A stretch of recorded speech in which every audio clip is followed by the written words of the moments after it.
Mantiqut Tayr ou le langage des oiseaux par Fariduddin Attar, traduction Garcin de Tassy. Chapitre 3. Le rossignol. L'amoureux rossignol se présenta d'abord. Il était hors de lui-même par l'excès de sa passion. Il exprimait un sens dans chacun des 1000 tons de ses chants, et dans ces sens divers se trouvait contenu un monde de secrets. Il célébra donc les secrets du mystère, au point qu'il ferma la bouche aux autres oiseaux. « Les secrets de l'amour me sont connus, dit-il. Toute la nuit je répète mes chants d'amour. N'y a-t-il pas quelque être malheureux comme David, à qui je puisse chanter de mélancoliques psaumes d'amour?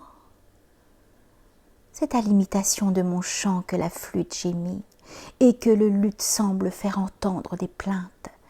Je mets en émoi les parterres de roses, aussi bien que le cœur des amants. J'enseigne sans cesse de nouveaux mystères. À chaque instant, je répète de nouveaux chants de tristesse. Lorsque l'amour me fait violence, je fais entendre un bruit pareil à celui des vagues de la mer. Quiconque m'écoute perd la raison.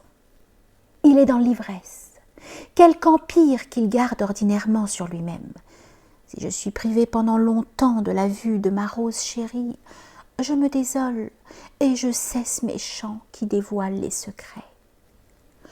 Lorsqu'elle répand dans le monde, au commencement du printemps, son odeur suave, je lui ouvre gaiement mon cœur, et par son heureux horoscope, mes peines cessent. Mais le rossignol se tait lorsque sa bien-aimée ne se montre pas. Mes secrets ne sont pas connus de tout le monde, mais la rose les sait avec certitude. Entièrement plongée dans l'amour de la rose, je ne songe pas du tout à ma propre existence. Je ne pense qu'à l'amour de la rose. Je ne désire pour moi que la rose vermeille. Atteindre au cimorgue, c'est au-dessus de mes forces.